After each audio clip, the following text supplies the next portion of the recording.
Rakshabandhan special मी अंगूर रसमलाई बनवलेली, तर म्हटलं चला मग तुमच्यासोबत पण रेसिपी शेअर करते। तर मी 1 लिटर टोन मिल्क घेतलं होतं, त्याच्यामध्ये 3 चमचे विनेगर आणि 3 चमचे पाणी असं टाकून मिक्स करून घेतलं आणि दूध व्यवस्थित फाटलं गेलं। त्याच्यानंतर ते थंड झाल्याच्या नंतर मग गाळून घ्यायचं आणि गाळताना सुती कपडा, स्वच्छ धुतलेला सुती कपडा वापरायचा, कारण की आपल्याला पनीर बनवायचे आणि ही अंगूर रसमलाईची पहिली स्टेप असते पनीर बनवणं। मी हे पनीर बाहेर विकत न आणता घरीच बनवलंय। व्यवस्थित गाळून घ्यायचं आणि एकदम घट्ट असं बांधून घ्यायचं त्या फडक्याने। अर्धा तास तसंच ठेवून द्यायचं घट्ट बांधलेलं गाठोडं। आणि जो आंबटपणा जो असतो स्वच्छ पाण्याने धुवून घेते, कारण जर तो आंबटपणा असतो विनेगर टाकलेला तो सर्व निघून जायला पाहिजे, म्हणून पहिलं बांधून घेतलं। आता सर्व पाणी मी काढून घेतलंय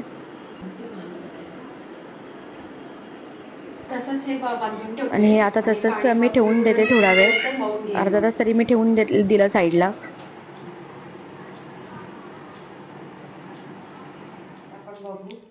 अर्ध्या तासानंतर आता बघू आपण कसं झालंय गोळा। बघा किती छान झाला गोळा तयार।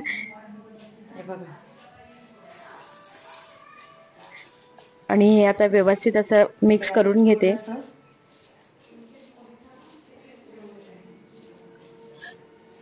आणि आपले अंगूर रसमलाईचे बॉल्स व्यवस्थित होण्यासाठी मी त्याच्यामध्ये कॉर्नफ्लॉवर टाकते 1 चमचा आणि आपल्या तळ हाताच्या साहाय्याने सर्व पीठ असं मळून घेते।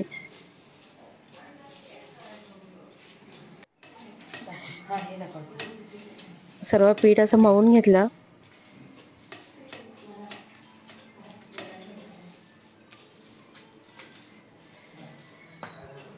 आणि एक छान असा गोळा तयार झाला।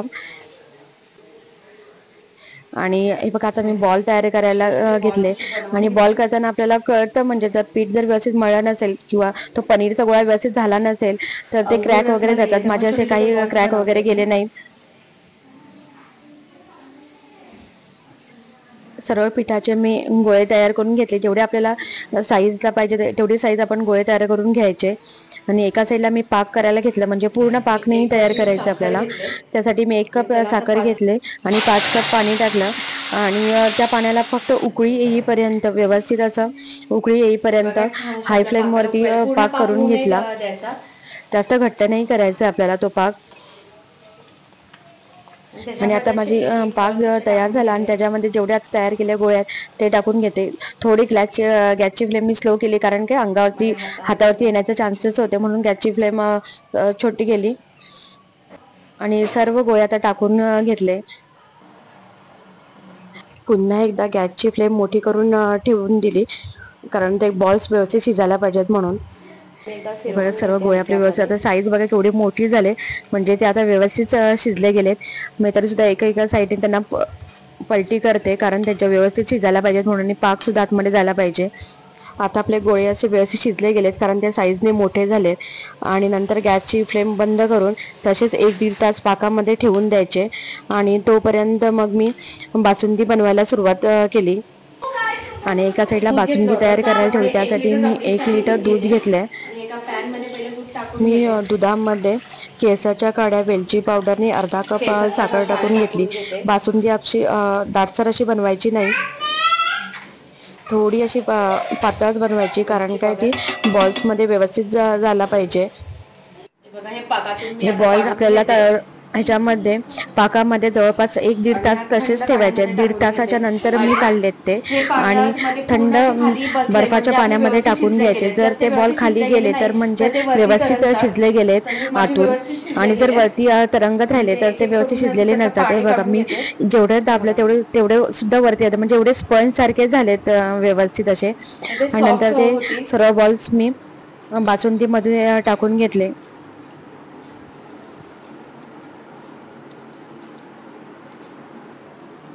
एकदम व्यवस्थित असे बॉल्स झाले। जेवढा बसला जातोय तेवढा स्पंज सारखा वरती येतोय.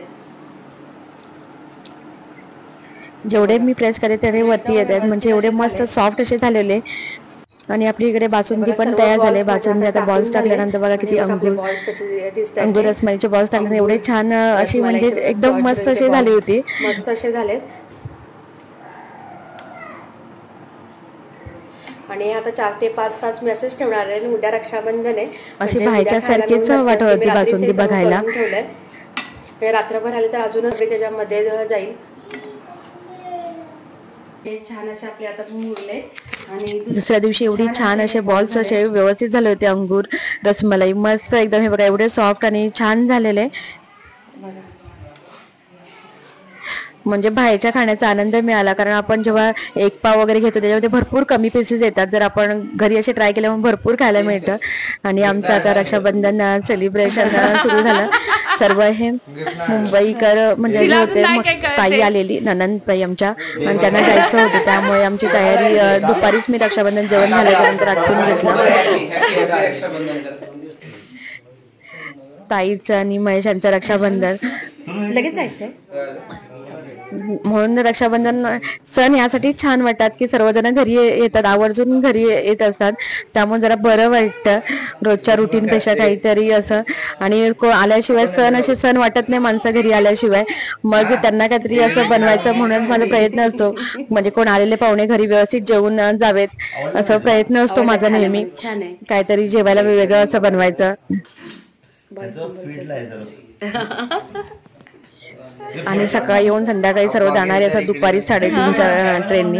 त्यामुळे मला तेवढ्या वेळेत सर्व जेवण पण आठवायचं असतं. त्यामुळे मी आजचं जेवणाचं शूट काहीच केलं नाही. मी रसमलाईची तयारी अगोदर करून ठेवली होती आणि दुसऱ्या दिवशी मग रसमलाई मी येते कारण केली. आणि हा आणायच्या सर्व बहिणी. तर जेव्हा मी सांगते क्वार्टर्स मध्ये राहायला होतो त्यावेळेला आम्ही सर्वजण एकत्र होतो राहायला एका बिल्डिंग मध्ये. आणि तेव्हापासून आणायला सर्वजण ही रक्षाबंधन करतात. दरवर्षी येतात आवर्जून दरवर्षी येतात न चुकता. त्यामुळे मला पण छान वाटतं. आणि हेच दिवस असतात मुलांना तर लक्षात ठेवण्यासारखे. कुंकू लावून घे. कुंकू स्वरा. हा पाणी पाणी हे कर. फुल घे. फुल घे. हा म्हणजे लहान मुलांचे न विसरता येण्यासारखे क्षण असतात म्हणून एवढं बरं वाटतं ना. टोपीवरती ठेवून दे.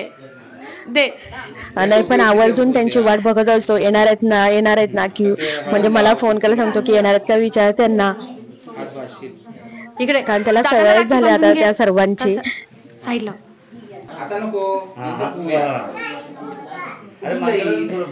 सावी तू पण जा. अजून एक कमी सावी आहे.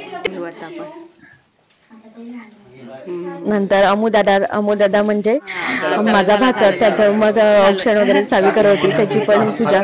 सर्वांचं आम्ही दुपारीच आटपून घेतलं कारण त्यांना सर्वांना बाहेर जायचं होतं. मग ती लोक सर्व दुपारीच आलेले.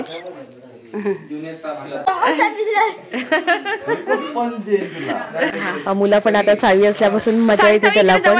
तो आवर्जून येतो आता रक्षाबंधनला. दरवेळेला आता येतोय तो सध्या.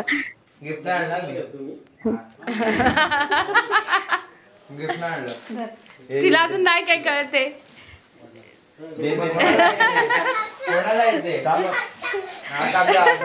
तिच्या एवढ्या हाताला लागले पण तिची मस्ती काही कमी नसते घरामध्ये. आणि संध्याकाळी सर्व आवरून झाल्याच्या नंतर मग आम्ही म्हटलेलं तुझं आणायचं आणि सावीचं रक्षाबंधन आपण संध्याकाळी करूया, कारण भरपूरच गडबड होती सकाळी जाण्याची.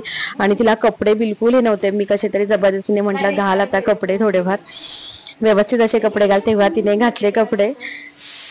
आणि मग दादाचं औक्षण करत होती ती. आणि बरं तिला सर्व कुंकू तांदूळ वगैरे सर्व असं तिला लावायचं होतं. मी म्हणले अगं त्या हाताला पहिलं काळजी घ्या हाताची. पण तिचं काही हेच नसतं, मला करायचंय प्रत्येक गोष्ट मला करायचंय असं चाललेलं असतं. तो ताट तिच्या हातात देताना मलाच भीती वाटत होती म्हणून मी तिला असे पकडूनच होते.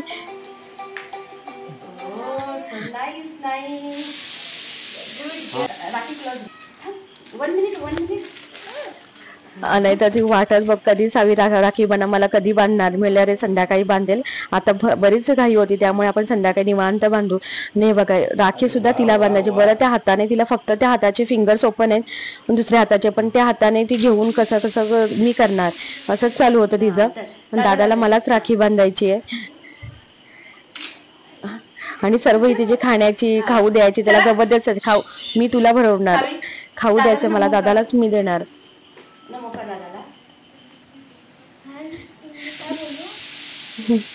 फार गंमत फार ती मस्ती एवढी ती दिसते अशी पण एवढी मस्तीखोर आहे ना ती प्रचंड मस्ती घरात करत असते.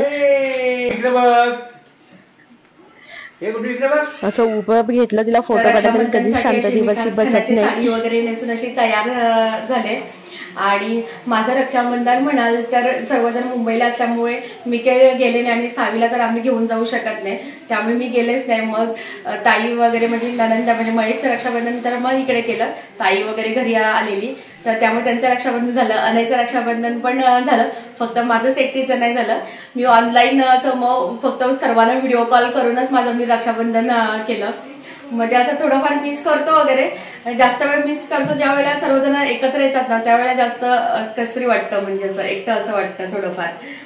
आणि आजचा असा माझा ब्लॉग होता रक्षाबंधनचा नक्की ब्लॉग पूर्ण बघा आणि माझा ब्लॉग आवडला असेल तर चॅनलला नक्की सबस्क्राईब करा. असंच भेटू आपण पुढच्या ब्लॉगमध्ये तोपर्यंत बाय बाय.